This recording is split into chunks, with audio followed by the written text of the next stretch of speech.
오늘 10월 달 한국다양성연구소 공부 모임 스미다에 오신 여러분들 모두 환영합니다. 오늘은 인권옹호자 예서라고 제가 2018년도에 낸 책인데요. 요즘 다시 이야기하면 좋을 주제일 것 같아서 10월 달 공부 모임 주제로 정했고요. 네, 오늘 극우 정치, 극우 개신교, 또 극우 성교육, 한국 사회와 성경 바로 읽기라는 주제로 선생님들과 함께 이야기 나누도록 하겠습니다. 먼저 많은 분들이 이제 지난 대선부터, 아니 그 전부터 사실 많이 이제 젊은 남성들의 보수화, 극우화를 걱정했는데요. 특히 뭐 김문수와 이준석의 표를 합치면 20, 30대의 표가 그 70대 남성들보다 더 보수적으로 나왔다라고 하는 것에 많은 사람들이 걱정을 하고, 그리고 이전에는 이것을 반신반의했으나 이제는 정말 현상적으로 드러났다라고 생각을 하고 많은 고민들을 하고 있는 것 같습니다. 특히 아직도 이것이 뭐 보수화냐 또는 극우화냐, 극우라고 부를 수 있냐, 뭐 이런 여러 가지 이야기들을 하는 것 같은데요. 그럼에도 불구하고 저는 이제 현상적으로 뚜렷하게 보이는 것은 있다라는 생각이 듭니다. 특히 정치적으로 극우 세력들, 윤석열의 계엄이라든지 이런 걸 찬성하고 또 탄핵을 반대한다, 이런 사람들도 있고, 뭐 이 보수라고 하는 사람들 중에서도 계엄도 반대하고 탄핵도 찬성한다, 뭐 이런 사람들도 있어요. 그래서 이들을 다 똑같은 세력이라고 할 수 있냐, 뭐 이런 얘기들이 있는 거죠. 하지만 저는 결국에 크게 보자면 현재 상태 또는 과거의 상태 또는 그들이 이상적이라고 생각하는 상태를 유지하고자 하는 것, 그것으로 하나로 뭉쳐진다고 생각합니다. 그래서 가부장제를 유지하고 자본주의를 유지하고 시스젠더 이성애자 중심주의 사회를 유지하고 비장애인 중심주의 사회를 유지하고 학력 학벌 중심주의 사회를 유지하고, 우리는 억압이라고 생각하는 것들을 이들은 질서라고 생각하면서 그대로 유지하고자 하는 세력인 거죠. 그래서 그것이 저는 이 성교육을 반대하고 성평등을 반대한다는 것과 잘 맞는다라고 생각합니다. 현재의 상황을 유지하기 위해서는 반드시 필요한 생각인 거죠. 그래서 그 사상적으로 실천적으로 굉장히 잘 통하는 면이 있기 때문에 윤호개인과 뭐 현중 집회 그리고 포괄적 성교육, 포괄적 차별금지법을 반대한다는 사람들이 다 똑같은 거죠. 다 같은 사람들이 항상 나와 있고 다 같은 모습을 볼 수 있는 현상을 우리가 볼 수 있다, 이렇게 생각하고 있습니다. 여기 남성 청소년이나 청년이라고 적었지만 사실은 꼭 성별과 나이와 무관하다는 것도 아실 수 있을 겁니다. 여성인 경우도 있고요. 청소년뿐만 아니라 청년, 중장년, 노년까지 다 있기 때문에 사실 지금 2030 남성을 중심으로 많은 얘기들이 이루어지고 있어서 저도 여기 남성 청소년이나 청년이라고 썼지만 나이와 성별이 상관없을 수도 있다. 그런 말씀도 드리면서 시작해 보겠습니다. 그래서 사회에 대한 인식을 구조적으로 가져가는 게 아니라 모든 게 개인의 문제다라는 생각이 이 사회의 기저에 아주 강력하게 깔려 있다라고 생각을 합니다.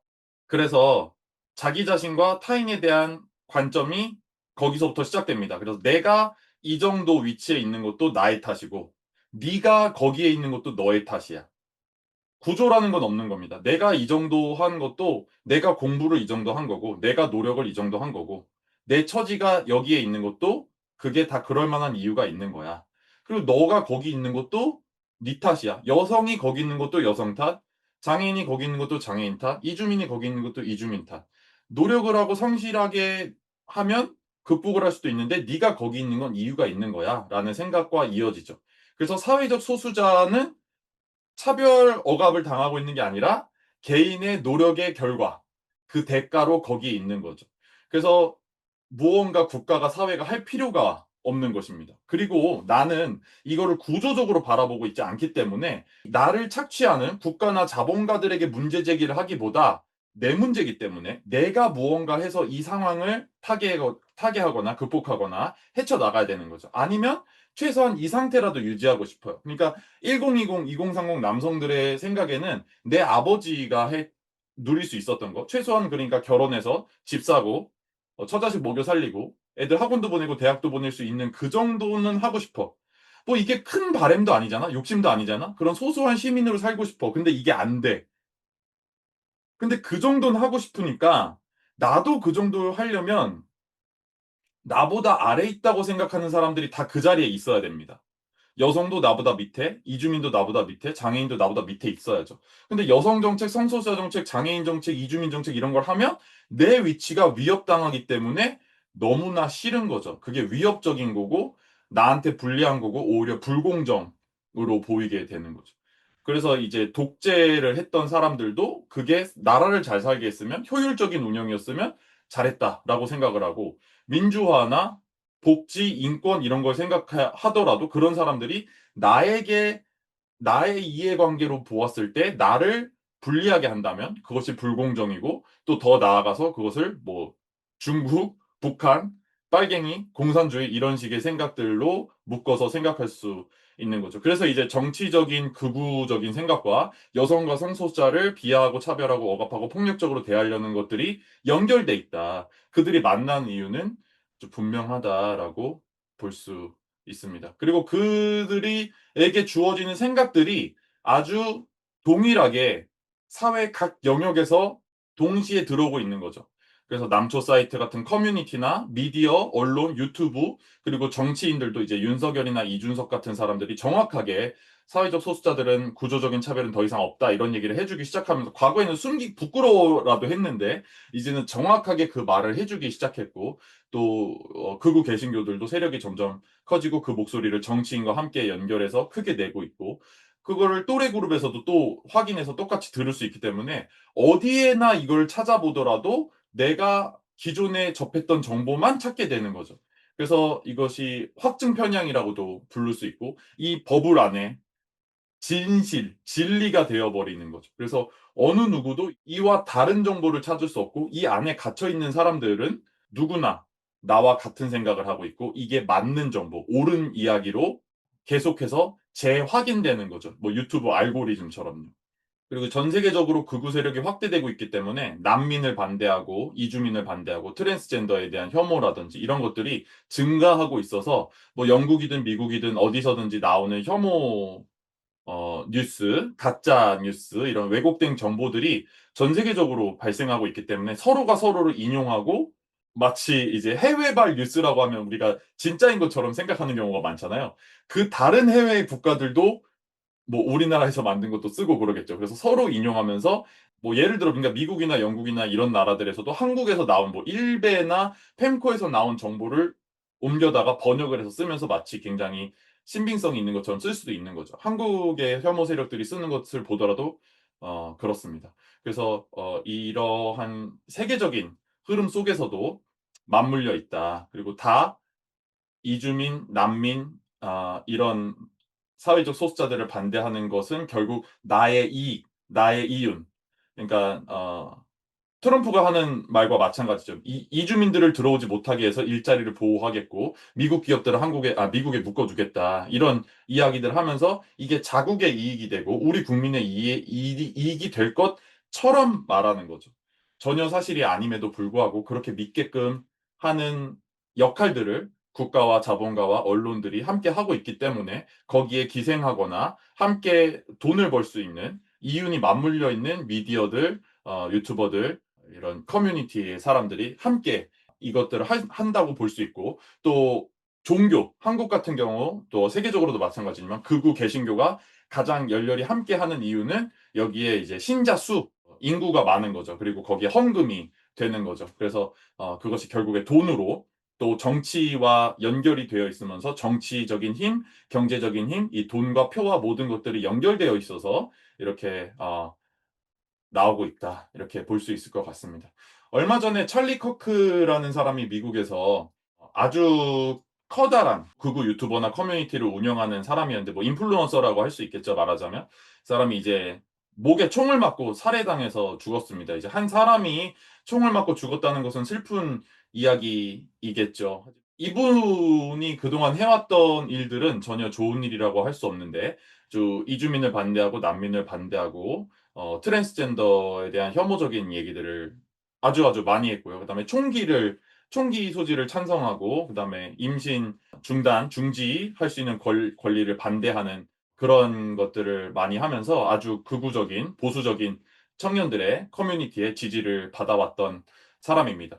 근데 놀라운 것은 한국의 이제 집회에 막 윤석열 지지 집회나 보수 집회, 애국 집회 같은 곳에 우리가 찰리 코크다 이런 구호를 들고 사람들이 나오는 거예요. 근데 찰리 커크를 얼마나 좋아하고 미국을 얼마나 지지하는지 모르겠는데 찰리 커크는 한국 사람을 좋아하지 않습니다. 유색인종, 한국인, 또 이주민이나 난민이 돼서 미국에 올 수 있는 가능성이 있는 우리들을 찰리 커크는 좋아하지 않아요. 우리가 찰리 커크다라고 주장할 수 있는 하등의 이유가 없습니다. 이제 굉장히 놀라운 주장이라서 한번 가져왔는데요. 이제 우리와 되게 연결되어 있다고 생각하는 거죠. 한국과 미국이 보수 세력이, 애국 세력이 연결돼 있다. 이런 생각을 하는 것이고, 이스라엘과도 연결되어 있다는 생각을 되게 많이 하는데, 한국 교회가 특히 이스라엘과 굉장히 연결되어 있다는 생각을 많이 합니다. 그래서 성경 시대에는 하나님이 이스라엘을 선택하셨다면, 지금 시대는 하나님이 한국을 선택하셨다. 그래서 우리가 제2의 하나님이 선택하신 민족, 선민의식을 굉장히 많이 가지고 있어서, 한국, 미국, 이스라엘 국기가 동시에 나오는 것도 이제 많이 볼 수가 있습니다. 이게 제가 요즘에 대학교 한 군데 강사로 가고 있는데 그 학교에 이게 붙었더라고요. 게시판에. 그래가지고 조금 놀라워가지고 이제 찍어왔는데 미국을 깨워낸 그의 뜻은 결코 꺾이지 않을 겁니다라고 하면서 이제 찰리 커크를 애도하면서 추모하면서 붙인 자보 같은 거죠. 그래서 트루스 포럼이라고 써 있길래 제가 홈페이지 들어가서 찾아봤더니 하나님을 사랑하고 말씀과 자유의 가치를 지키기 위해 목숨 다해 싸웠던 그의 열정과 헌신, 믿음과 사랑의 삶에 경의를 표합니다라고 트루스 포럼에서 올렸더라고요. 이 개신교 단체죠. 그다음에 이제 현중 시위라고 명동, 대림동 이런 데서 현중 시위를 집회를 하고 있는데 찰리 커크 추모도 나왔고요. 이제 당연히 미국 국기, 한국 국기, 트럼프 사진, 뭐 찰리 커크 사진 이런 것들이 막 나왔고요. 중국인들 집에 돌아가라 라는 말뿐만 아니라 중국인들이 집단 강간 살인범이다 이런 이제 깃발까지 들고 걸었습니다. 근데 대림동에는요, 주민들이 45%, 30%, 45%가 이렇게 중국인이 살고 있고, 학교로, 초중고등학교로 따지면 50%, 70%, 심지어 어떤 한 학교는 100%가 중국인인 학교도 있거든요. 거기에 초등학교, 중고등학교 학생들이 이런 깃발들, 이들이 외치는 구호들을 들으면 어떤 감정일까? 이 사회에 산다는 것이 어떤 기분일까? 참 참담하다는 생각이 듭니다. 이 깃발 좀 더 자세히 보여드리려고 큰 사진도 하나 가져왔는데요. 집단 강간 살인범이라고 써놨죠. 그것도 뭐 명예훼손이 걸릴까 봐 그런지 의혹이라고 작게 써놓긴 했는데 성소수자를 반대한다. 성소수자 인권을 반대한다는 사람들의 구호는 아마 더 많이 보셨을 텐데요. 동성애가 죄악이고 하나님이 심판한다.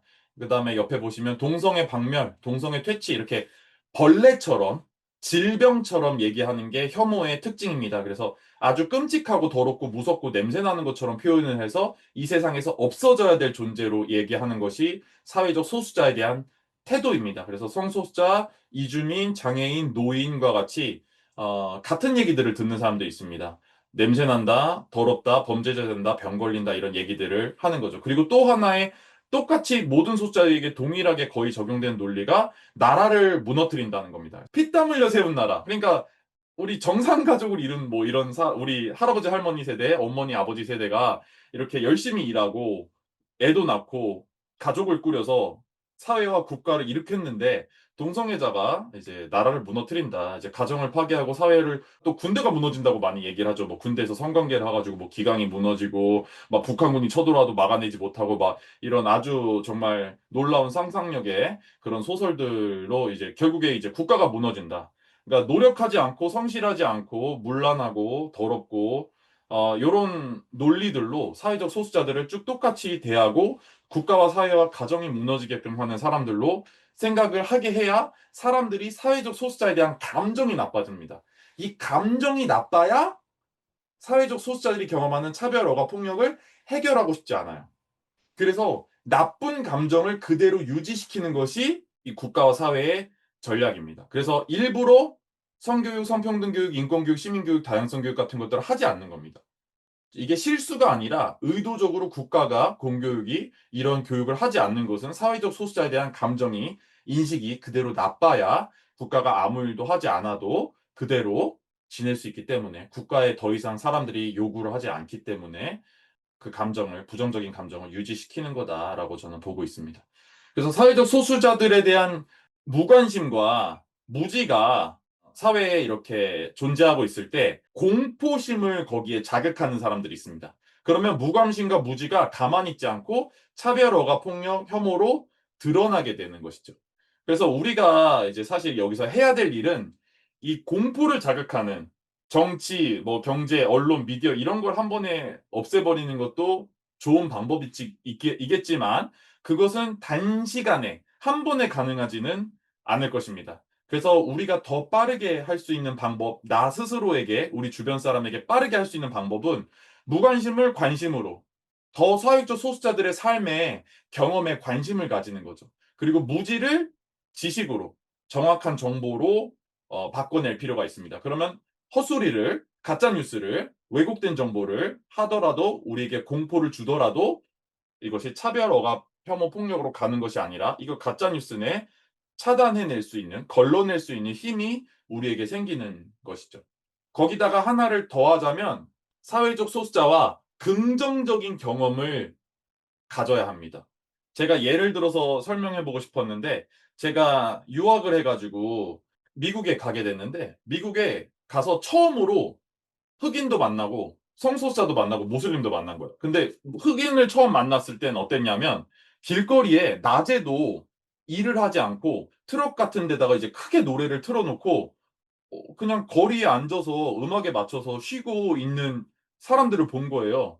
그러니까 되게 어 제가 가지고 있었던 고정관념이 그리고 편견이 확인되는 느낌을 받은 겁니다. '아 게으르다. 그리고 무섭다. 여기 지나가기 싫다.' 이런 감정이 생각과 감정이 드는 거죠. 그러니까 긍정적인 경험이 아니라 그냥 마주하기만 직면하기만 했을 때는 내가 헐리우드 영화 또는 미드 그리고 이 사회 속에서 가지고 있었던 부정적인 정보가 확인되는 거죠. 그래서 그냥 단편적으로 경험만 하면 안 되고 1대1의 관계로 친밀한 관계를 통해서 긍정적인 경험을 해야 한다는 것을 발견했습니다. 그래서 오랫동안 지내면서 흑인 친구들이 생기고 실제로 그들의 경험을 듣고 정말 친한 친구, 신뢰할 수 있는 친구가 되면서 그들의 삶을 겪었을 때 내가 겪었 경험했던 그동안 알고 있었던 정보가 사실이 아니구나.'라고 하는 것을 알게 된 거죠. 성소수자도 마찬가지였습니다. 저는 아주 이제 보수적인 교회에 다니는 가정에 태어나 가지고 성소수자가 지옥 간다거나 무슬림이 잘못된 종교고 테러리스트고 지옥 간다는 얘기를 엄청 많이 듣고 자랐습니다. 그래서 성소수자 무슬림 만난 적도 없었고 알지도 못했고 되게 나쁜 사람이라고 생각했어요. 근데 성소수자 친구들, 무슬림 친구들이 실제로 생기자 제가 알고 있었던 정보들이 다 잘못됐다는 거를 깨닫게 됐고 1대1의 관계를 통해서 긍정적인 경험이 쌓였을 때 이제 책으로 읽었던 것들이 마음으로 내려오고 삶으로 바뀌게 되는 경험들을 하게 된 거죠. 무관심을 관심으로, 무지를 정확한 지식으로 바꿔야 되고 여기에 추가해서 긍정적인 경험을 갖게 될 때 나쁜 정보를 듣더라도 '아 내 친구 그러지 않은데? 저거 사실 아닌데?' 그리고 내가 이 부정적인 생각 그리고 사회적 억압을 바꾸는 사람이 내가 돼야 되겠는데? 그거 내가 하고 싶은데라는 실천적 의지까지 나올 수 있는 사람이 될 수 있다. 이렇게 말씀을 드리고 싶습니다.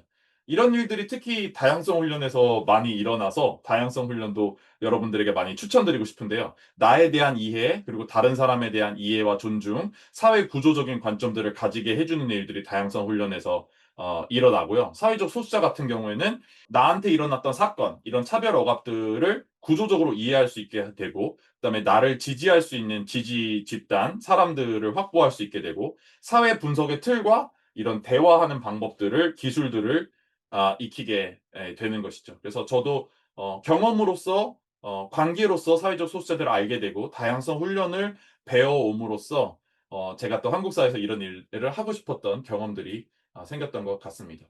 그래서 이런 일들이 늘상적으로 일어나고 있는 사회 속에서 우리가 무엇을 해야 하는지 이야기를 해 보자면 저는 크게는 공교육이 바뀌어야 되고 아까 말씀드렸던 것처럼 일부러 국가의 이런 현재 상태를 유지하기 위한 역할을 공교육이 학교가 하고 있고 또 시험주의, 경쟁주의 이런 공정 담론들을 국가가 공교육을 통해서 유지하고 있기 때문에 공교육이 더 이상 시험이나 대학교 중심으로 이루어지는 것이 아니라 여성과 성소수자, 장애인과 이주민과 모든 사람들이 함께 평등하게 재미나게 먹고 놀고 마시고 함께 어울려서 협력할 수 있는 연습을 하는 시민이 되는 공간으로서 공교육이 바뀌어야 되고 언론도 언론의 역할 제대로 된 역할을 해야 되고 정치도 양당제가 아니라 모든 소수 정당들이 우리 모든 시민들의 모습을 대표할 수 있는 정치인들이 정말 대의 민주주의를 할 수 있는 그런 국회로 바꿀 수 있는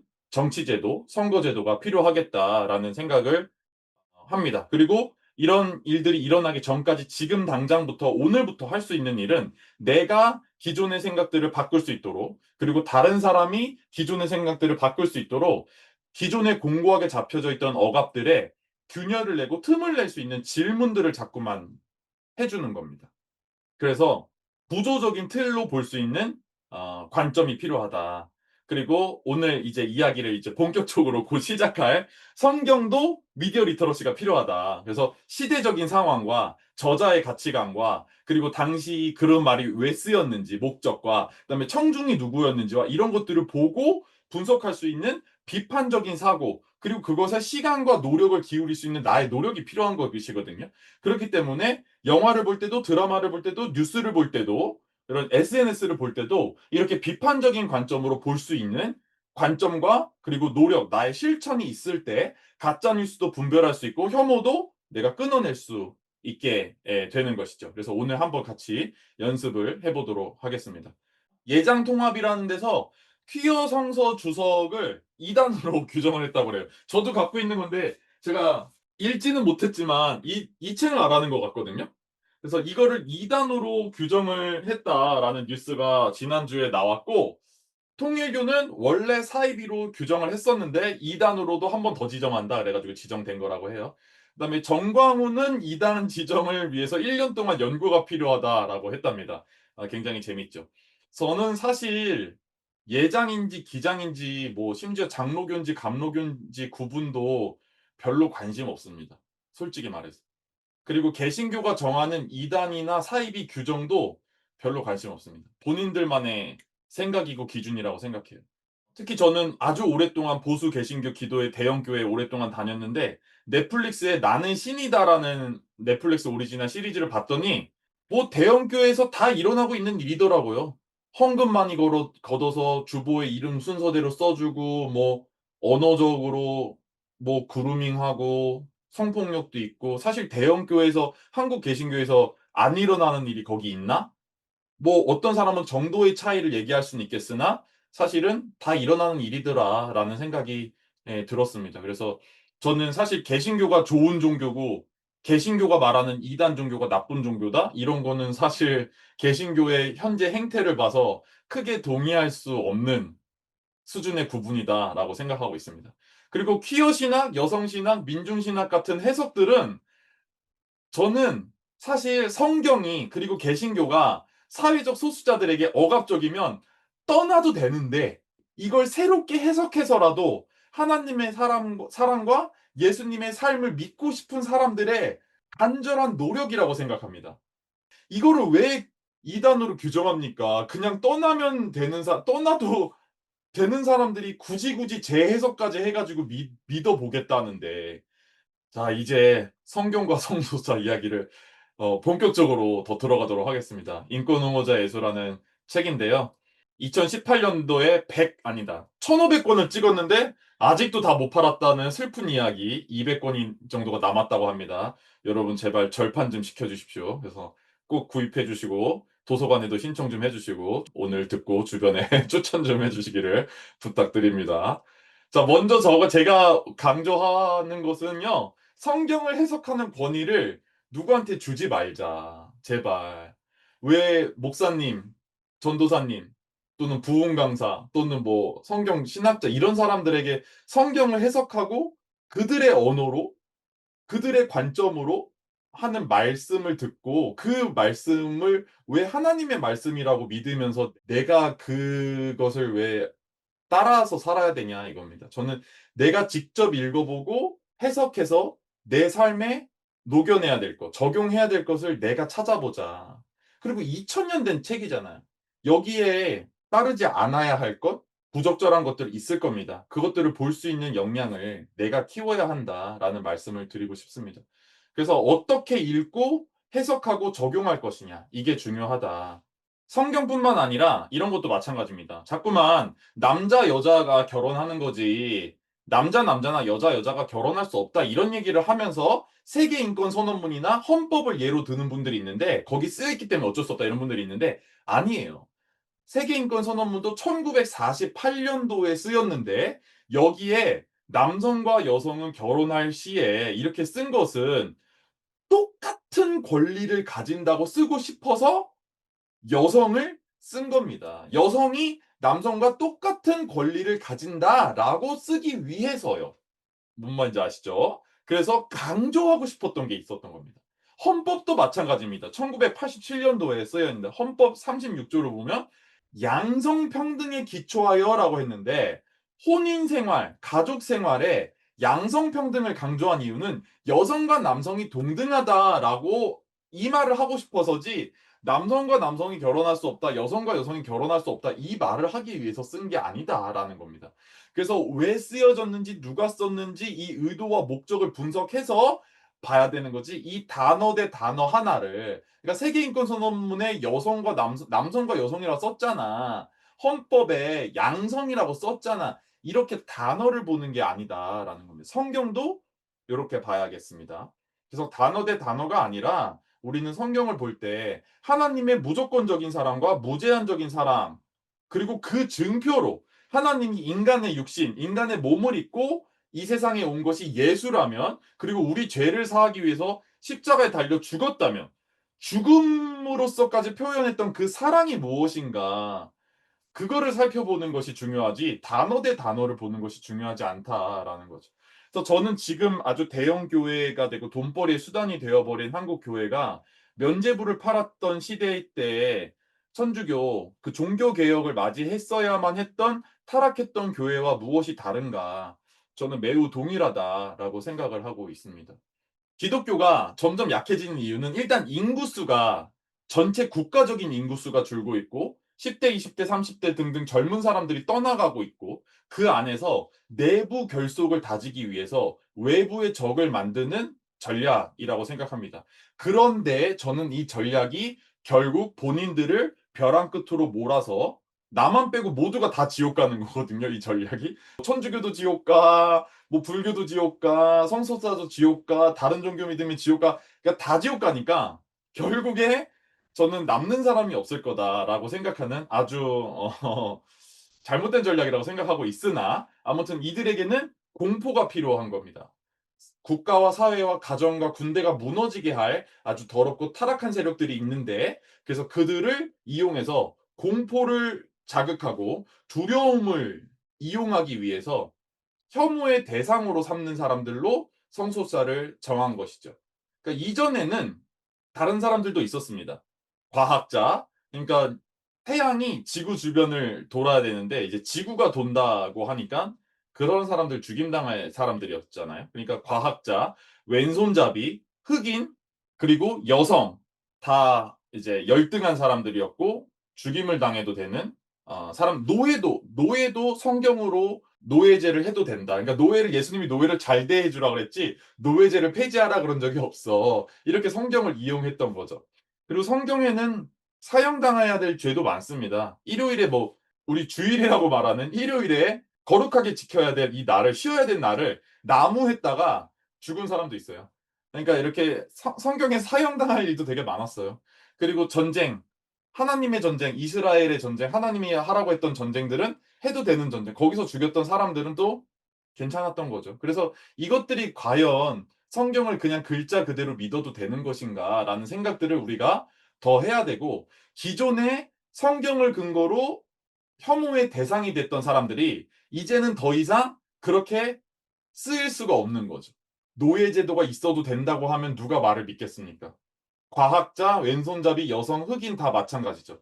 이제는 오로지 남은 사람들이 성소수자밖에 없다. 동성애자와 트랜스젠더밖에 남아있지 않다. 그리고 목사들이 교회에서 그렇게 강력하게 동성애자, 트랜스젠더 죄인이고 이상한 사람이라고 말할 수 있는 이유가 우리 교회에 없을 거야. 있어도 드러내지 말하지 못해. 라고 하는 그 권력, 그 믿음, 그거밖에 없는 거죠. 그래서 동성애를 비난의 근거로 쓰이는 구절들이 몇 개 있냐? 아래 쓰여 있는 이 숫자가 답입니다.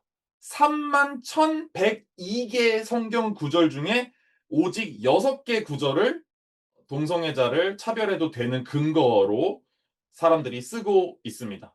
근데 그것도 만들어낸 이상한 말을 만들어낸 것 뿐이지 모두가 다 동성애자가 이제 잘못됐다라고 구체적으로 말하고 있는 구절들도 아닙니다. 하나씩 살펴보도록 하겠습니다.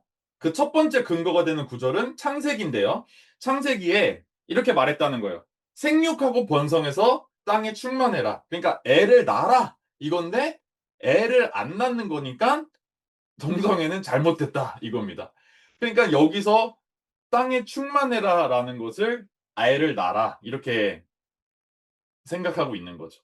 그래서 인구수가 계속 증가해야 되고 그런 생식을 번식을 해야 된다라는 것으로 이 말씀을 성경 구절을 이용하고 있는 거죠. 하지만 여기서 사실 우리가 사람들이 이거를 그렇게 이용하고 있는 사람들이 해석하지 않는 방향은 입양이라든지 다른 방식으로도 아이를 양육하고 돌볼 수 있고 또 나의 아이가 아닌 사람도 충분히 돌볼 수 있고 아이가 아니더라도 내 주변 이웃들과 함께 충만하게 풍성하게 함께 살 수 있는 것인데 그렇게 생각하지 않는 거죠. 여기 땅을 정복하라는 것도 동물과 식물과 이 땅을 자연을 정복하고 막 개발하는 식으로만 땅을 정복하라는 것을 번역하고 있는데 아주 잘못된 생각이고 개발주의자들, 자본주의자들이 그렇게 해석을 한 거죠. 그래서 사실은 이것을 더욱더 이제 돌봄이나 이렇게 함께 살아가는 생명 중심으로 생각한다면 또 땅을 정복하라는 말도 그렇게 해석할 수가 없겠죠. 요것도 이건 이게 재미있는 성경 구절이라고 그냥 가져왔는데요. 정자를 생식하고 번성하는데 번식하는데 쓰지 않으면 죄라는 거예요. 그래서 죽임을 당할 수도 있다는 겁니다. 오난이라는 사람이 나오는데 형이 죽었어요. 형이 죽어서 애를 낳을 수 없기 때문에 그래서 형수를 임신시켜야 되는데 사정을 밖에다가 했다는 거예요. 땅에다 설정함에 이게 몸 밖에다가 사정을 했다는 겁니다. 그래서 그게 악한 행위라서 죽였다는 거예요. 성관계나 사정을 생식을 하는데 번성을 하는데 하지 않으면 사망하는 겁니다. 요즘에는 이제 대부분의 사람들이 거의 사망해야 되겠죠. 왜냐하면 임신을 하려고 성관계를 하는 경우가 극히 드물기 때문에 일생에 몇 번 있습니까? 한두 번 정도만 임신하고 싶지 나머지 모든 성관계는 임신하고 싶지 않기 때문에 대부분의 사람들이 사망을 애초에 해야 됩니다. 그죠? 그래서 이런 것을 어떻게 이렇게 근거로 쓸 수 있을까 싶은 거죠. 자, 그다음 이거 여성의 임신에 대한 구절이라서 또 가져왔습니다. 남성은 믿음으로 구원을 받는데 여성은 해산함으로써 구원을 받는다 해서 그러니까 출산을 해야 구원을 받는다는 겁니다. 여성이. 무슨 말입니까? 성경이 얼마나 성차별적으로 쓰여져 있는지를 생각을 할 수가 있는 거죠. 그다음에 두 번째 성소수자를 동성애를 차별하는 근거로 쓰이는 구절은 이겁니다. 아담과 이브를 만드셨다라는 겁니다. 그래서 농담으로 말하는 사람들 이렇게도 말합니다. 아담과 스티브가 아니라 아담과 이브를 만드셨잖아. 이러면서 창세기 2장에 나오는 건데 사람이 혼자 사는 것이 좋지 않으니 돕는 배필을 만드셨다. 이렇게 하는데 돕는 배필이 이제 남성의 갈비뼈로 여성을 만드셨다 이렇게 이제 얘기를 하고 있는데 그래서 여성이 남성의 마치 부품, 부속품, 일부인 것처럼 얘기를 하는 사람들이 있고 또 돕는 배필이라고 했기 때문에 여자들은 남자를 도와주는 존재로 있어야 돼. 이런 식으로 이거를 해석하는 데까지 나가는 거죠. 근데 여기서 말하는 돕는 배필은 남성과 여성 이런 성별이나 젠더에 대한 이야기가 없는 원어를 보자면 상호 보완하는 힘이라는 단어로 쓰여 있다고 합니다. 그래서 이것은 상호 보완하는 관계, 그 관계를 얘기한 것이지 성별을 이야기한 것이나 도와줘야 된다는 그 위계관계, 우열관계를 이야기한 것도 아니다. 이렇게 이야기를 할 수 있습니다. 특히 요즘 사회에서 또 특히 저는 돌봄과 생명에 대해서 많이 말하고 있는데 돌봄을 얘기하면 특히 이제 장애 인권계에서도 그렇고 돌봄을 조금 안 좋게 돌봄이란 단어를 좀 다른 단어를 만들면 안 되냐 이런 얘기를 하시는 분들이 있어요. 왜냐하면 장애인을 돌본다라고 했을 때 시혜적으로 느껴지거나 이렇게 돌봄을 받는 사람이 약자의 위치에만 놓이는 것으로 여겨지는 문화가 있기 때문인 것 같아요. 근데 저는 상호 돌봄을 얘기하고 서로 우리는 모두가 모든 사람에게 서로서로 의지하고 있고 모두가 모두를 돌보는 것에 대해서 생각해야 된다고 보고 있습니다. 그래서 돌봄을 일방적인 것이 아니라 상호 돌봄, 상호 의지 이렇게 생각하면서 나갔으면 좋겠다. 이런 얘기도 이 부분에서 하고 싶었습니다. 그다음에 세 번째 성경 구절이 소돔과 고모라 이야기입니다. 이거 굉장히 유명해 가지고 다들 들어보셨을 텐데 소돔과 고모라라는 곳이 있었는데 거기에 이제 하나님이 그 두 마을을 벌하시려고 합니다. 그리고 그때 그 얘기를 하려고 천사들이 어느 한 집에 오는데 그 집에 천사들이 와 있는데 누군가가 새로운 사람들이 그 마을에 왔다는 것을 알게 돼요. 그러면서 그 마을 사람들이 그 집에 다 몰려와 가지고 너네 집에 지금 온 청년들을 내놔라. 우리가 그들과 관계를 맺어야겠다. 이렇게 얘기를 하거든요. 근데 그 천사들이 남자였다면서 동네 사람들이, 마을 사람들이, 남자들이 모여왔기 때문에 이거를 동성애라고 주장하고 있는 거예요. 이거는 동성애가 아니고 성폭력에 대한 이야기입니다. 집단 강간에 대한 이야기입니다. 그래서 소돔과 고모라는 절대 동성애 얘기가 아닙니다. 천사도 남자였고 마을 사람들도 남자였어. 그렇다고 해서 이게 너의 집에 들어간 그 청년들을 내놔라 우리가 관계 맺을 것이다라고 하는 게 어떻게 동성애일 수가 있습니까? 우리가 지금 얘기하는 동성애, 서로가 서로를 지지하고 의지하고 사랑하는 관계인 동성애랑은 전혀 상관없는 이야기입니다. 그 다음에 다른 성경 구절에 에스겔이라는데 소돔과 고모라의 죄악에 대해서 얘기를 했는데 이런 성경 구절이 있습니다. 아주 풍족하고 태평한 땅이었는데도 불구하고 교만하여서 가난하고 궁핍한 자를 도와주지 않았기 때문에 그게 가증한 일이었고 그래서 심판당했다고 나오는 겁니다. 동성애랑은 아무 상관이 없다라는 것을 또 다른 구절에서도 살펴볼 수 있습니다. 자, 네 번째 성경 구절은 바로 레위기에서 말하는 가증한 일이라는 성경 구절입니다. 이것도 아주 유명한 구절입니다. 영어로는 이제 abomination이라고 하는 가증한 일이라는 단어인데 특히 이 부분에서는 이제 남자와 남자가 동침하지 말라는 말이 구체적으로 직접 나오는 성경 구절이기도 하죠. 그래서 너는 여자와 동침함 같이 남자와 동침하지 말라. 이는 가증한 일이다. 그리고 남자 여인과 동침하듯 남자와 동침하면 가증한 일이니 반드시 죽일지니라. 이러면서 남자와 남자가 자지 말라는 얘기가 정확한 표현으로 나오기 때문에 아주 많이 인용되는 성경 구절입니다. 그런데 여기 레위기에서 말하는 정결법이라는 것은 이제 깨끗하고 거룩한 법이라는 건데 영어로는 이제 홀리니스 코드라고 해가지고 거룩하기 위해서 지켜야 될 규칙들을 말합니다. 그래서 깨끗하고 거룩해라고 하면서 주는 명령들인데 이것을 이제 우리가 어떻게 해석하냐 하면 하나님의 율법의 형태를 띠고 있는 건강과 보건과 위생과 안전에 대한 규범이라는 겁니다.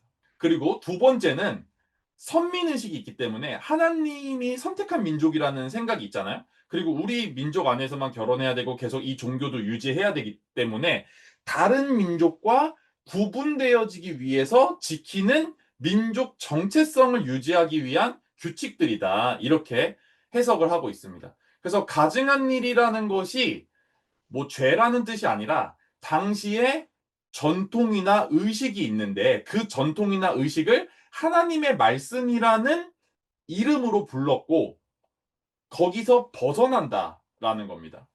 그래서 다른 가증한 일에는 뭐가 있냐면 음식 같은 거 있어요. 그래서 이렇게 발굽이 두 가지로 나뉘어진 거 먹지 말라고 하는데 그러니까 뭐 돼지, 뭐 소, 염소 이런 거 다 해당됩니다. 지금 사람들 먹는 거 다 웬만한 거 다 안 돼요. 피 섞인 거 안 돼요. 순대 이런 것도 안 되고 뭐 내장탕 이런 거 다 안 됩니다. 그다음에 농작물도 하나의 땅에서 두 가지 농작물을 기를 수 없다고 돼 있어요. 대부분 다 이제 여러 가지 기르기 때문에 농작물도 지금 다 가증한 일이에요. 의복도 100% 이런 거 입어야 돼. 100% 면. 그러니까 섞인 거 입으면 안 돼. 우리가 뭐 폴리에스테르, 나이론, 면 이런 거 섞여 있잖아요? 안 돼. 가증한 일이야. 지옥 가.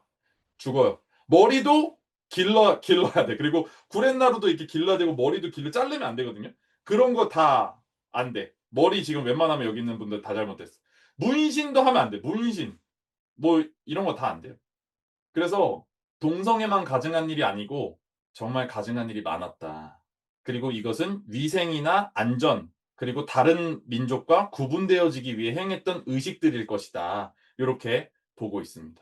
그럼에도 불구하고 성경에 남자와 남자가 눕는 것, 동침하는 것을 남색하는 것이라고 불렀고 부끄러운 일이라고 죄라고 불렀는데 죽인다 했는데 그걸 어떡하냐. 성경에 정확히 쓰여 있는 걸 나보러 어떡하냐. 내가 신자인데 이렇게 말씀하시는 분들이 있거든요. 근데 어떻게 쓰였냐보다 이제 어떻게 해석하고 적용할 것이냐가 더 중요하다. 이런 말씀을 드리고 싶어요.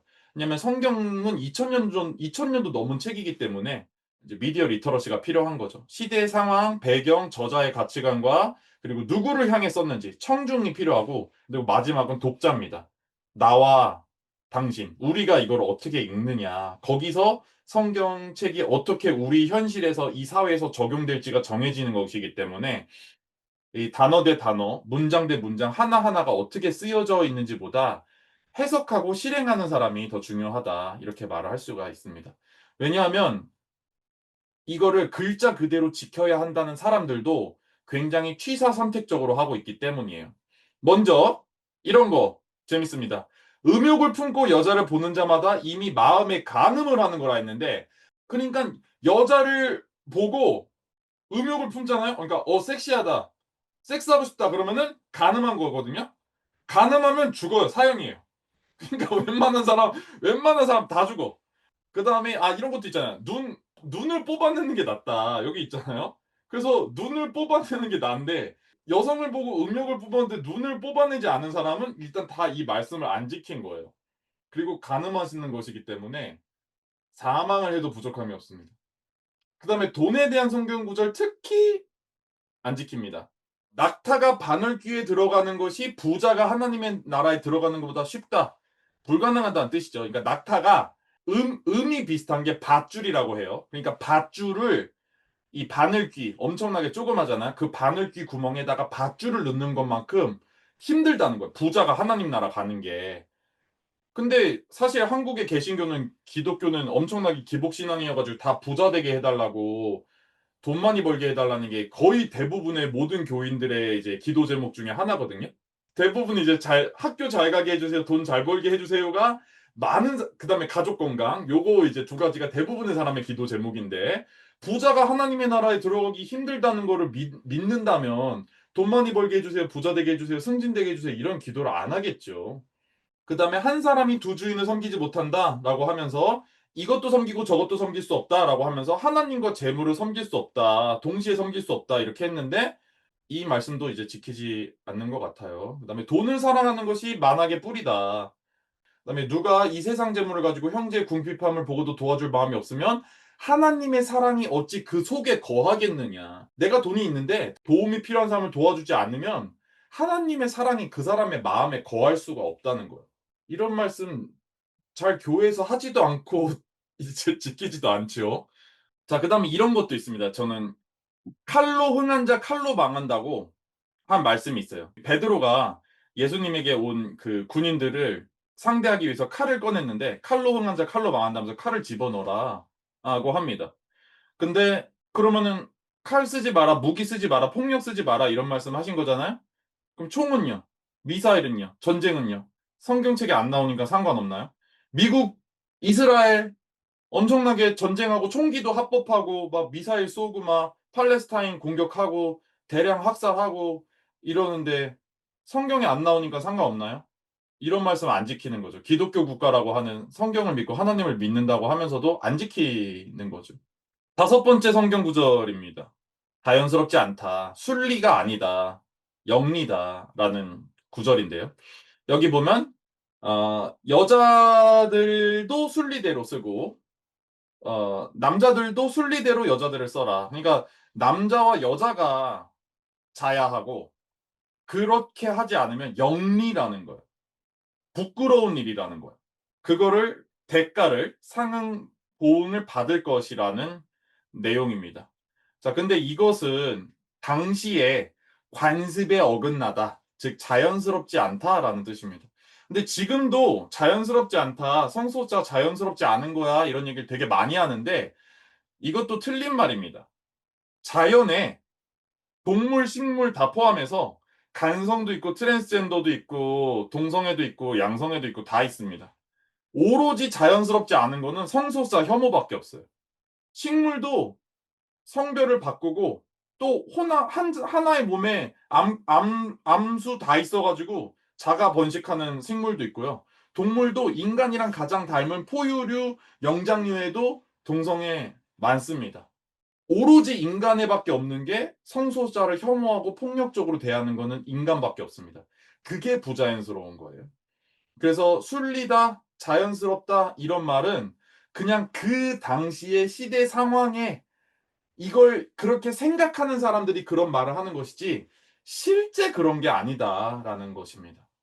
그다음에 우리가 알아야 될 것이 성경에 나오는 이 성경 구절들, 성소자를 비난하는 성경 구절을 쓴 저자들에 대해서도 알아야 되는데 구약에는 아까 보시다시피 성소수자에 대한 직접적인 언급이 아니라 그냥 뭐 생육하라 번성하라 이런 것들을 그냥 사람들이 성소수자를 차별하는 말로 쓴 거고 신약에 와서 이제 직접 남자와 남자가 눕지 마라 이런 말이 써 있는데 그 모든 성경 구절이 다 바울이 쓴 겁니다. 그럼 바울에 대해서 우리가 알아봐야 되는데 일단 바울은 동성애에 대해서 사전 지식이 얼마나 있었냐? 일단 없었습니다. 동성애 같은 거 몰랐고요. 오로지 아는 동성애는 딱 두 가지밖에 없었는데, 첫째로는 다른 종교. 그러니까 이들이 생각했던 이제 여호와, 하나님이라고 하는 여호와를 믿었던 종교 이외에 다른 종교들이 그 시대에도 있었는데, 그 종교 신전들에 가면 이제 막 예배를 드리다가 마지막에 예배의 절정이 다다를 때 술 같은 거를 딱 마시고 이제 취해 있는 상태에서 막 성관계를 하는 종교도 있었던 거예요. 그 사제들과. 근데 그 사제들이 여성들도 있었고 남성들도 있었어요. 그러니까 그 종교 신전에서 남성 사제와 성관계를 하는 남성 신도들이 있는 종교를 알았던 것이 이제 첫째고요. 그 다음에 두 번째 동성 성관계를 알았던 것이 이건데 전쟁을 통해서 사람들을 노예로 데리고 오잖아요. 그때 데리고 왔던 소년들과 소녀들을 성노예로 삼았는데 이제 장군 같은 사람들이 남성 소년들을 성노예로 삼아서 자기가 데리고 살았던 그걸밖에 몰랐습니다. 그러니까 다른 종교에서 예배 드릴 때 했던 동성 성관계나 노예로 전쟁 중에 잡아왔던 사람 소년들과의 성관계를 하는 성노예밖에 몰랐던 거죠. 그러니까 우리가 지금 생각하는 서로 지지하고 아끼고 돌보는 동성 간의 사랑 같은 거는 전혀 알지 못했습니다. 그 다음에 동성애뿐만 아니라 성 자체에 대해서 좀 부정적이거나 아니면 아예 회의적이었어요. 그러니까 예수님을 전하기 위해서 그리고 이 말씀을 전하기 위해서 사람들한테 결혼도 하지 말라 그랬어요. 결혼도 하지 말고 예수님이 다시 오실 날이 재림 예수가 올 날이 얼마 남지 않았으니 결혼도 하지 말고 이 말씀을 전하라 했어요. 왜냐하면 결혼을 하면 처자식이 생기고 그러면은 얽매이는 몸이 되니까 집중하지 못한다는 거예요. 그러니까 성과 사랑을 그렇게 생각했던 면이 있고요. 그다음에 바울이 되게 많이 아팠다고 기록이 있어요. 그래서 이게 어디가 아팠는지는 안 나와 있거든요. 그래서 웃긴 게 목사님들이 자기가 아픈 곳을 바울도 여기가 아팠을 거야라고 생각한 사람이 많아요. 그래서 뭐 눈이 아픈 사람은 야 바울도 나처럼 눈이 아팠을 거야 막 이러고 무릎이 아픈 사람은 바울도 나처럼 관절염이 있어서 무릎이 아팠을 거야 막 이런 식으로 생각하는 사람이 있거든요. 그런 식으로 해석을 해봤을 때 성에 대한 관념과 조합을 해서 생각해 보면 이런 주장도 있습니다. 바울이 동성애를 느꼈던 것 아닐까? 그래서 본인이 가지고 있던 가시, 내가 가지고 있는 가시를 없애주세요라고 하나님한테 기도를 많이 했는데 들어주시지 않았다 했거든요. 그러니까 이 죄악이라고 생각했던 동성애를 자기가 느끼는데 그걸 하나님이 치워주시지 않는다. 이 가시를 옮겨주시지 않는다고 생각한 건 아닐까라는 해석도 있습니다. 그 다음에 여섯 번째 성경 구절은 천국에 가지 못하는 사람들의 목록이 있다라는 겁니다. 여기서 불의한 자, unrighteousness라고 하나님의 나라를 유업으로 받지 못하는 사람의 리스트가 있거든요. 이것도 장난이 아니에요. 대부분 여기 속해요. 그래가지고 천국 다 못 가게 돼 있어요. 웬만하면. 왜냐면 음행을 행하는 자. 근데 음행이 진짜 행동이 아니라 아까 말씀드렸던 것처럼 여성을 보고 음란한 마음을 품기만 해도 음행이고 간음이에요. 우상 숭배하는 자. 돈 우상 숭배예요. 근데 돈 다 좋아하지. 재산 쌓는 거 좋아하지. 부동산 투기하지. 뭐 웬만하면 다 여기 해당돼요. 간음하는 자, 탐색하는 자, 남색한 여기 남색하는 자라는 것이 있기 때문에 동성애가 천국 못 간다고 하는 건데 도적, 탐욕 부린 자, 욕심 부리고 이런 건 술 취하는 자, 야, 술 취해봤으면 끝나는 거야, 일단. 지옥이에요. 그래서 우리 어렸을 때 술 먹으면 지옥 간다고 어른들이 많이 교회 다니면 이런 말 하는데, 그래서 그런 것도 있어요, 여기. 그리고 또 웃긴 건 있죠. 술을 먹어도 취하지만 않으면 돼. 뭐 이런 식으로 합리화하는 사람도 있거든요. 이것 때문에 여기 술 취하는 자라고 써 있기 때문에 술 먹은 자가 아니라. 웃기지만 이제 그런 일들이 교회에서 많이 일어납니다. 밑에 많아요. 그다음에 모든 불의, 추악, 탐욕, 악의가 가득한 자, 시기, 야, 살인, 분쟁 이런 건 알겠는데 시기하면은 시기하면 안 돼요. 시기 질투하고 수군수군 해봤으면 가는 거예요. 그래서 일단 천국에 못 가는 자의 리스트가 많습니다. 굉장히 많아요. 거짓말하는 사람도 쓰여 있어요, 여기. 거짓말 한 번이라도 해봤으면 가는 거예요. 천국 못 가는 거예요, 아주 그냥. 자, 이런 단어가 있습니다. 알소노코토이라고. 이게 성경에 등장하는 동성애자라는 단어라고 사람들이 말합니다. 근데 두 가지 단어의 조합입니다. 남자와 침대. 그러니까 남자가 침대에 앉아 있는지 뭐 남자끼리 그냥 침대에 누워 있기만 하는지 이거를 사실상 알 수 없는 단어예요. 남자가 남자 둘이 잔다는 뜻이 아니에요. 그만큼 동성애라는 단어조차, 동성애라는 개념조차, 동성애라는 사랑과 관계가 아예 없었던 시대에 쓰였던 글이라는 겁니다. 그렇게 이렇게 새로운 단어를 두 개 단어를 남자와 침대를 조합해서 만들어야 될 정도로 동성애나 성소자는 아예 없었던 단어였던 거예요. 그래서 우리가 생각해야 될 것은 사람들이 성경 무호설이라고 해가지고 성경은 단 한 자도 틀림이 없다. 성령의 역사와 감동으로 쓰였다면서 마치 막 하나님이 불러주시는 말씀을 막 저자들이 막 눈 뒤집혀가지고 막 내가 알지도 못하고 막 이렇게 쓴 것처럼 생각하는데 그러지 않고요.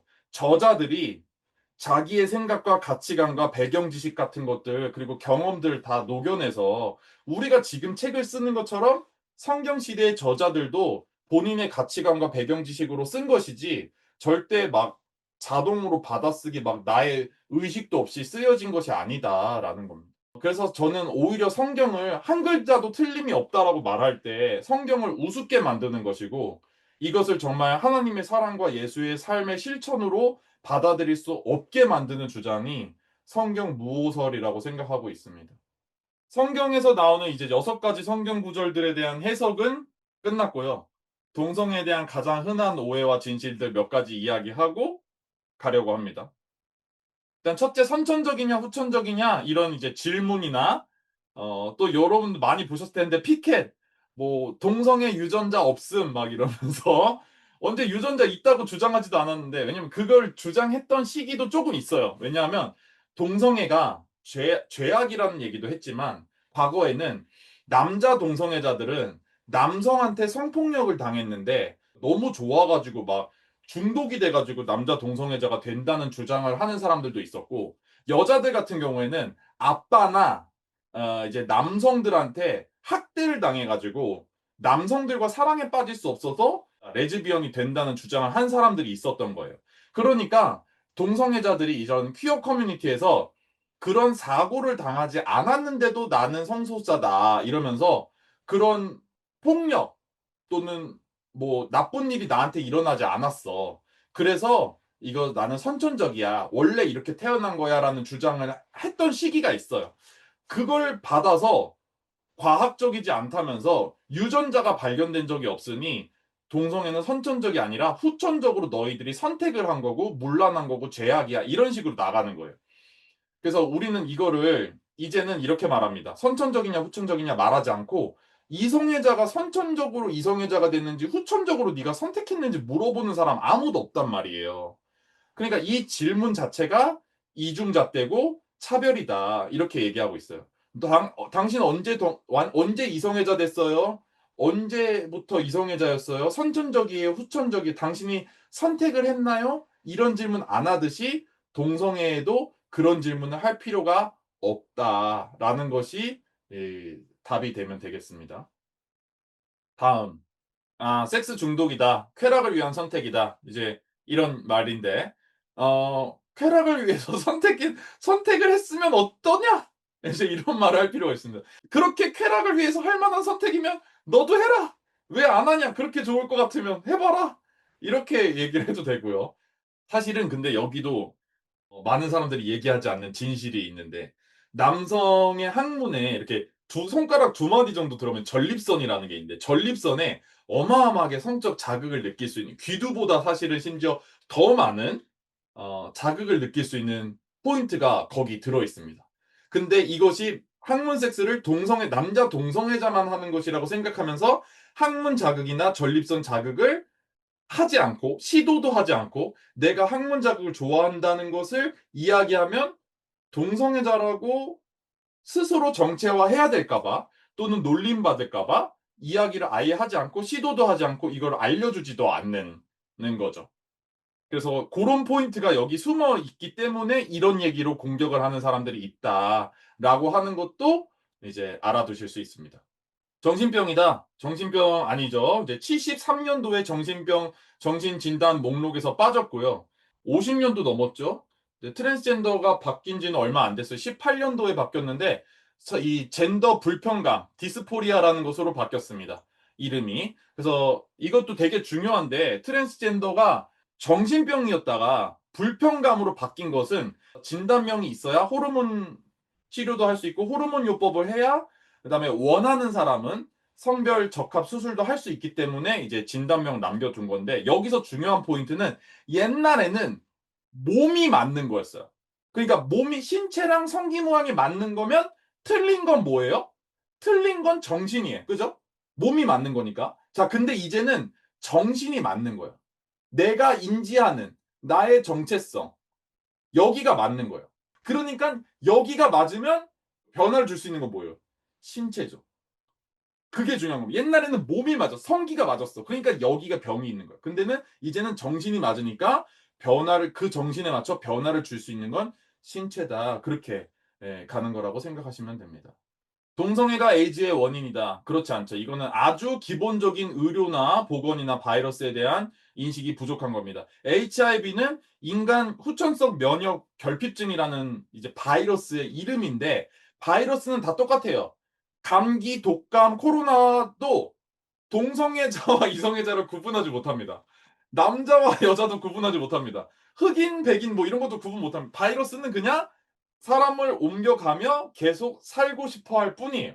그러니까 동성애자를 구분해가지고 이 바이러스가 감염시킬 수 있는 능력은 바이러스에 전혀 없다. 바이러스는 그러면 어떻게 감염되냐? 이 HIV 바이러스라는 바이러스는 감염 경로가 체액인데, 눈물, 콧물, 침, 땀 같은 체액에는 감염시킬 수 없는 정도의 소량만 들어 있습니다. 오로지 감염시킬 수 있는 체액은 네 가지가 있는데, 혈액, 정액, 질액, 모유가 있습니다. 근데 이 중에서 한국에서는 혈액과 모유에서는 감염 보도가 더 이상 없는 나라가 됐고, 감염 보도가 있는 거는 정액이랑 질액밖에 없어요. 그러면 상대방이 감염인지 아닌지 모르는 상태에서 정액과 질액이 내 안에 들어오거나 섞이는 걸 막으려면 사용해야 되는 건 뭐다? 콘돔이다. 그래서 콘돔이 제일 중요한 감염 예방법이 되겠고, 이제는 약이 나와서 감염이 만약에 됐다고 하더라도 하루에 알약 하나씩만 먹으면 HIV 바이러스가 작용을 할 수 없게 억눌러서 더 이상 면역력을 떨어뜨리지 않기 때문에 에이즈라는 진단명까지 받지도 않는 상태. 그래서 면역력이 정상 수치 또는 그 이상의 수치를 유지하면서 사람들이 살아가고 있어요. 그래서 이제는 환자라고 하지도 않고 people living with HIV라고 해서 people living 할 때 그 앞에 P랑 L을 따가지고 PL이라고 감염인 이렇게 부르고 있습니다. 그래서 동성애와 에이즈를 함께 엮어서 생각하게 만드는 것도 전략입니다. 동성애를 질병과 연결시켜서 생각하게 만드는 거예요. 그래서 두렵게 만드는 전략 중에 하나죠. 그래서 퇴치해야 될 것으로 생각하게 만들고 이것은 동성애 혐오와 HIV라는 질병 혐오가 만나게 해서 성소자 상황도 안 좋아지고 HIV 감염인들의 상황도 안 좋아지게 하는 아주 사회의 나쁜 일 중에 하나입니다. 동성애 치료가 가능하다. 그렇지 않죠. 이성애가 치료가 가능하지 않듯이 각종 성범죄라든지 그리고 여성을 폭력적으로 대하는 것도 다 이성애자 남성들이기 때문에 그럼 이성애를 치료해야 된다, 이성애 남성을 치료해야 된다 이런 얘기가 사실 오히려 가능하거나 필요할 수도 있는데 그런 폭력에 대해서는 사실 치료라는 얘기를 하지 않죠. 그러면 이것도 동성애를 병으로 생각하게끔 만들기 때문에 치료라는 말이 나오는 겁니다. 전환 치료라는 말이 특히 있는데 동성애를 전환 치료를 한다고 하면서 교회나 기도원 같은 데 데려가서 막 기도를 한다든지 그러니까 과거에는 때리면서 기도를 했는데 요즘에는 그렇게 안 한다고 하고 상담적 회복적 치료 이러면서 상담을 한다고 하는데 이게 상담이 아니고 막 죄책감을 심어줘요. 막 이래요. 어머니가 얼마나 슬퍼하시는지 생각해봐 하면서 하나님이 슬퍼하셔 하늘에서 울고 있어 막 이러면서 굉장히 죄책감을 자극하고 막 어머니 막 아버지 막 하나님 막 생각하게 하면서 이걸 상담요법이라고 하는데 상담이 아니죠. 그리고 이것도 정서적인 또 영적인 고문이었지만 육체적으로 고문하는 방법도 있어요. 뭐 병원이나 뭐 이런 치료실이라는 데 데려가 가지고 동성애를 하는 장면 막 키스하고 안고 있는 장면을 보면서는 막 차가운 물에 막 얼음물에 몸을 담궈 놓고 막 전기로 막 충격 막 전기 고문 주고 막 이러다가 이성애자들이 안고 있고 키스하는 걸 보게 하면서는 막 따뜻하게 해 주고 막 부드러운 막 깃털 같은 막 이런 거 막 구스 잎을 덮어 주고 막 이러면서 그렇게 하는 거예요. 그러면은 선생님들 한번 생각해 보세요. 그러면은 치료됐다고 하면 내보내 주거든요. 그러면은 치료됐다고 하실래요? 아니면은 치료 안 됐다고 하고 계속 그거 고문 당하고 있을래요? 그러니까 치료됐다고 하고 나가는 거예요. 그러니까 이게 열받는 게 치료가 된다고 효과가 있다고 논문 쓰고 막 그러는 거예요. 그러니까 진짜 황당하다니까요. 그래서 이게 고문이고 폭력이라고 해가지고 불법으로 규정되어 있는 나라들이 있습니다. 근데 한국은 아직 이 전환치료 불법이 법이 없죠. 성소자 운동이 오히려 탈동성애 한 사람의 인권을 침해한다 이런 주장을 하는 분들이 있는데 그러니까 너희들이 자꾸 동성애자가 죄가 아니고 동성애자가 괜찮은 거고 막 이러니까 어렵게 탈동성애에서 살고 있는 사람들이 오히려 위험하고 탈동성애자들의 인권을 침해하고 다시 막 동성애 할까 막 유혹에 시달리고 막 이러면서 탈동성애 한 사람들의 인권을 침해한다고 주장하는 분들이 있는데 이것도 사실이 아닙니다. 그러니까 탈동성애를 한 사람도 사실은 별로 없는데 제대로 된 사람은 없는데 왜냐하면 탈동성애를 했다 했는데 굉장히 고통받고 있어. 그래서 막 여전히 힘들어하고 있어요. 그러니까 탈동성애가 제대로 된 게 아니야. 안 됐는데 막 억지로 참으면서 사는 사람들이 탈동성애 했다고 하거든요. 그러니까 성소사 운동하는 사람들이 탈동성애 한 사람들의 인권을 침해하거나 막 괴롭히거나 한 적이 없습니다. 그래서 누구나 자유롭고 해방되기를 오히려 기원하죠. 그래서 이런 건 사실이 아니다. 동성애자들이 소아성애자다. 전혀 이제 사실이 아니죠.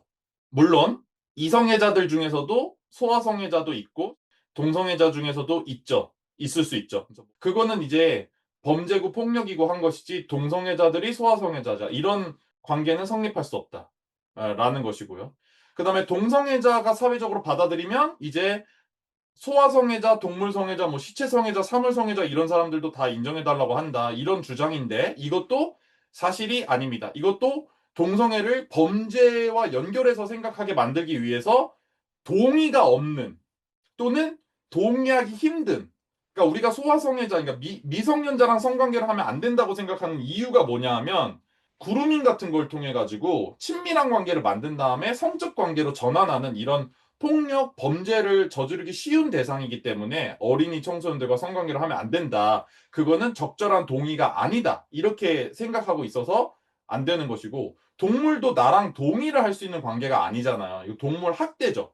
시체성에도 시체랑 성관계를 한다. 이거는 시체 훼손이겠죠. 그래서 동의를 할 수 없는 사람들과의 폭력적인 관계들과 동성애를 연결시켜서 생각하게 하는 그런 주장이라고 보시면 되겠습니다.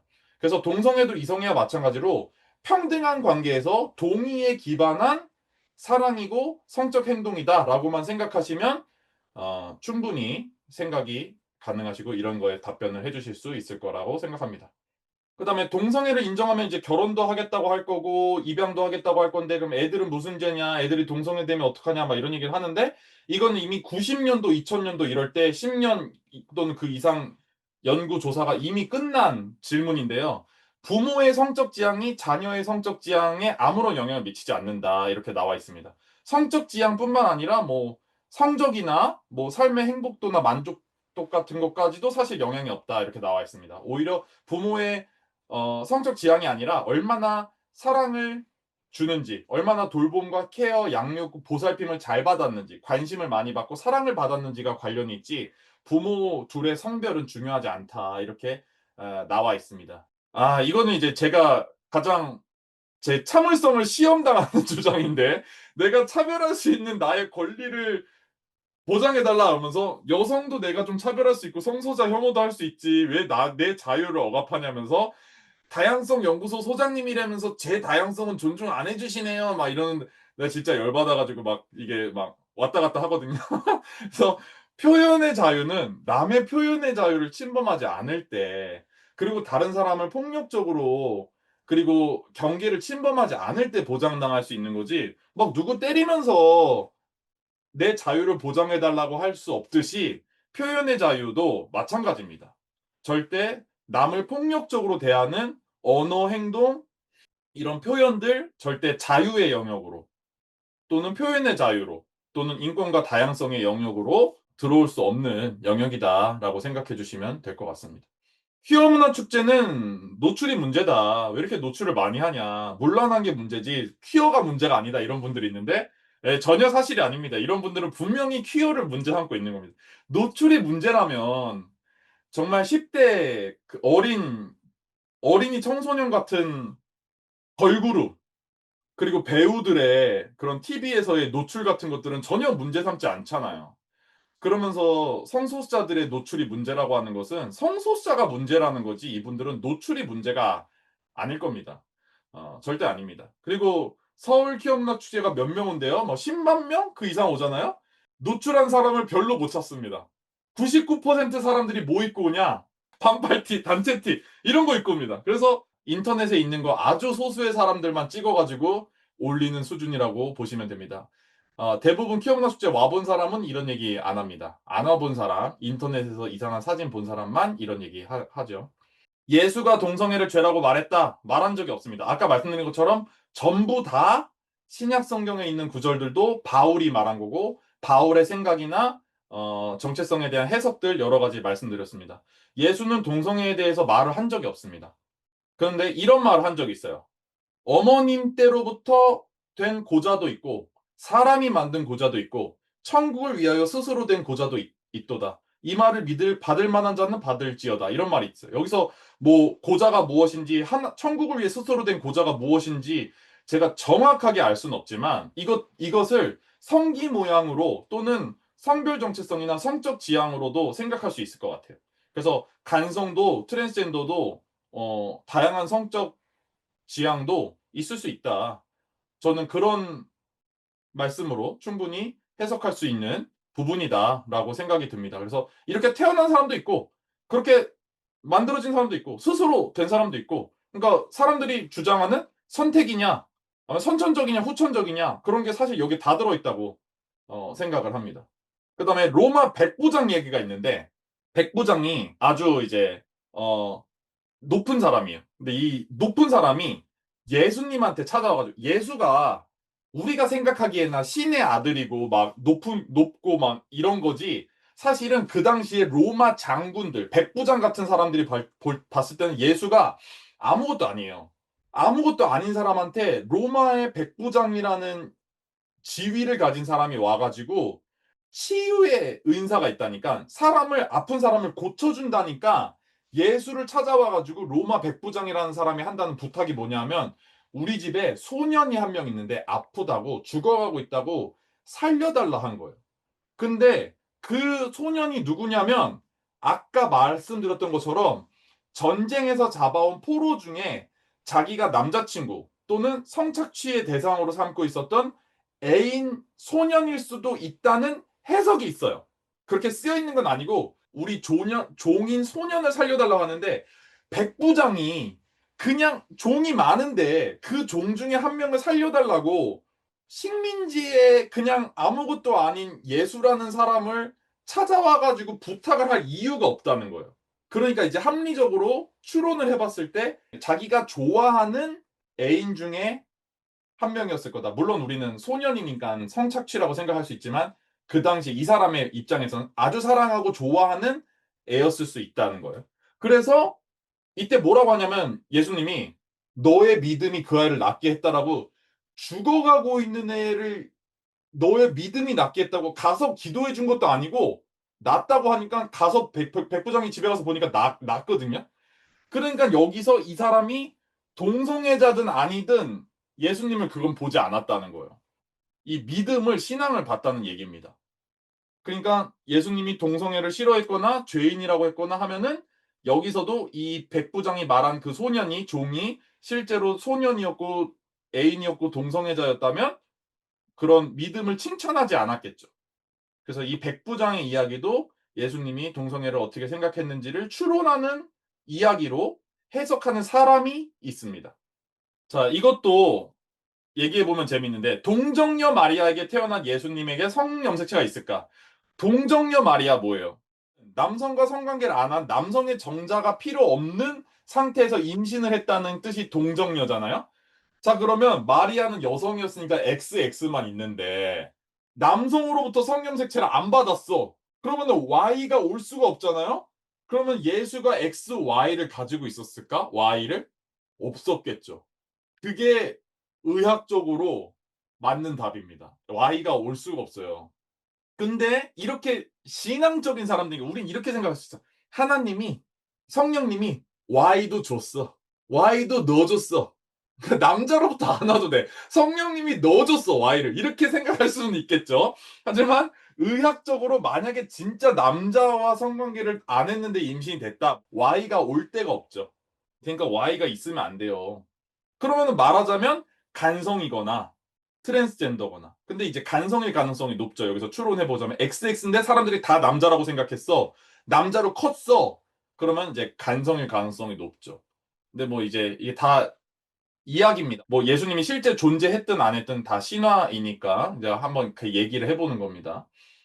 그리고 예수가 금발머리 장발의 백인 미남이었고 비장애인 시스젠더 이성애자 남성이었을까?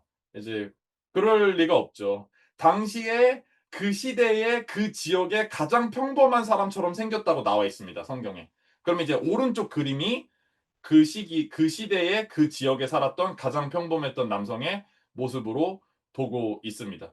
지금처럼 이제 왼쪽 그림처럼 소위 말해 요즘 기준에 잘생긴 백인 남성으로 그리는 이유는 사람들이 미남 미녀에 더 공감을 잘해요. 감정이입을 잘해요. 그래서 사람들의 마음을, 심리를 이용한 이제 신화인 것이지 실제 이렇게 생기지 않았다.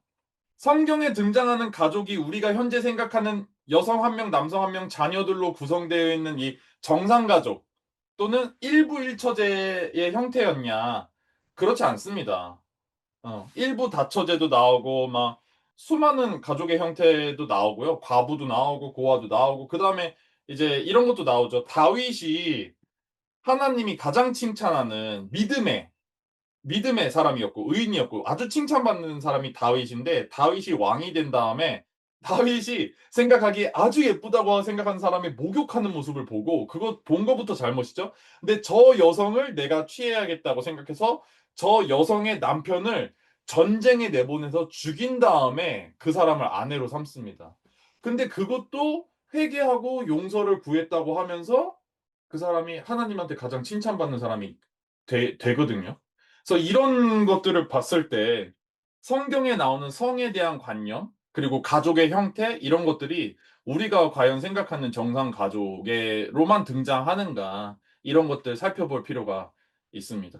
그래서 성경이 무기로 사용된 역사가 길다. 그리고 그것이 지금도 이어지고 있는 것이 성소수자 혐오이다라고 말씀드릴 수가 있습니다. 그래서 저는 당신의 종교가 사랑을 말하는지, 당신이 사랑을 실천하고 있는지 이런 질문들을 합니다. 하고 싶습니다. 성경을 근거로 성소자를 차별해도 된다고 말하는 분들에게요.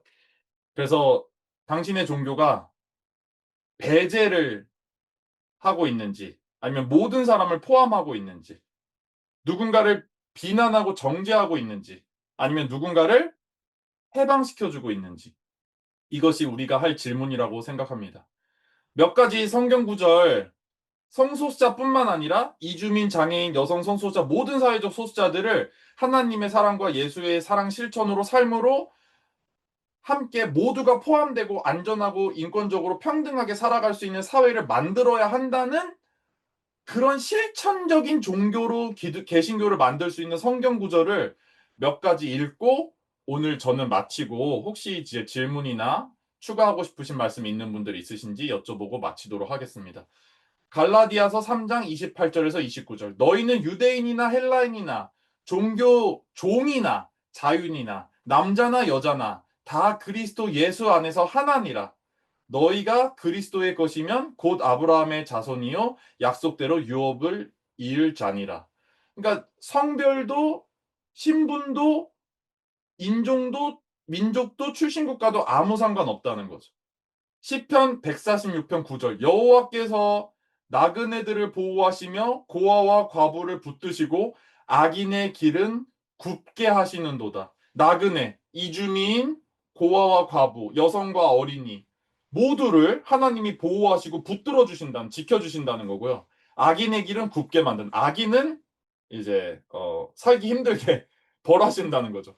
여기서 악인은 저는 차별하고 폭력하고 혐오하는 사람이라고 생각합니다. 요 성경 구절도 제가 아주 좋아하는 성경 구절인데요. 너는 자기 스스로 말할 수 없는 사람을 대변하고 궁핍하고 공궁에 빠져 있는 사람들의 권리를 옹호하며 억울한 사람을 위해 입을 열어 공정한 재판을 하고 가난하고 고통당하는 사람들의 권리를 지키기 위해 싸워라. 이게 아멘 아닙니까? 진짜 아멘. 인권 활동가들, 우리 다양성 활동가들, 페미니스트들, 우리 엘라이들의 삶이 이런 삶 아닌가 생각합니다. 그래서 저는 교회에 있는 사람들, 또 목사님들, 이런 종교인들보다 페미니스트들, 인권 활동가들 만날 때 더 제가 자유로움을 느끼고 사랑을 느끼고 제가 정말 살아있음을 느끼는 이유가 이런 이유였던 것 같아요. 그래서 이제 하나님의 사랑을 무조건적이고 무제한적인 사랑이라고 교회에서 많이 표현하거든요. 근데 무조건적이고 무제한적이라고 하면서 어떻게 동성애자는 빼고 트랜스젠더는 빼고 이런 얘기를 하냐 이거죠. 말도 안 되잖아요. 그래서 하나님의 무조건적이고 무제한적인 사랑을 얘기하면 그럼 어떻게 실천할까? 그리고 그 하나님의 사랑을 현신, 육체를 입고 우리 안에 드러낸 것이 예수님이라고 하는데, 예수님은 또 모든 사람을 고아와 나그네를 과부를 사랑하셨다고 함께 마셨다고 하잖아요. 그 예수님을 닮아가는 삶이란 어떤 삶인가? 예수님은 당시에 높은 사람, 정치인들, 부자들 만나고 놀지 않으셨거든요. 가난한 사람, 고아, 과부, 창녀, 세리, 당시에 이제 차별받았던 사람, 손가락질 받았던 사람들과 먹고 마셨다는 얘기가 많이 나오거든요. 결국에 이거는 요즘 말로 하면 인종, 민족, 성별, 성별 정체성, 성적 지향, 장애, 외모, 질병, 저학력, 저학벌, 소득 수준 이런 걸로 따졌을 때 모든 사회적 소수자들인 사람들과 함께 살아가는 사람이 예수라는 말이라고 저는 생각합니다. 마지막 이제 좁은 문에 대한 성경 구절입니다. 좁은 문으로 들어가라. 멸망으로 인도하는 문은 크고 그 길이 넓어서 그리로 들어가는 자가 많고 생명으로 인도하는 문은 좁고 협착하여 찾는 이가 적음이라. 저는 인권 활동가로 살면서 다양성 운동가로 살면서 되게 좁은 문이라고 생각하고 있거든요. 모든 사회적 소수자들에 대한 차별과 억압과 혐오에 반대하는 사람이 많지 않다고 느껴집니다. 1% 2% 있을까? 이런 생각을 할 때가 많거든요. 그래서 '아 좁은 길을 걷고 있구나.'라고 느낄 때마다 성경 말씀대로 '하나님의 사랑, 예수의 사랑 실천대로 살고 있구나.'라는 생각도 가끔씩 합니다. 그래서 아까 말씀드렸던 것처럼 오래된 책인데 아직 다 안 팔렸다고 합니다. 책 좀 절판 좀 시켜 주십시오. 그래서 책 구입이나 친구 추천이나 도서관에도 좀 말씀해 주시고요. 또 연구소에도 후원 회원이 되어 주시면은 이렇게 또 매달 공부 모임으로 만나고 라이브로 만나고 여러 가지 같이 만나도록 하겠습니다.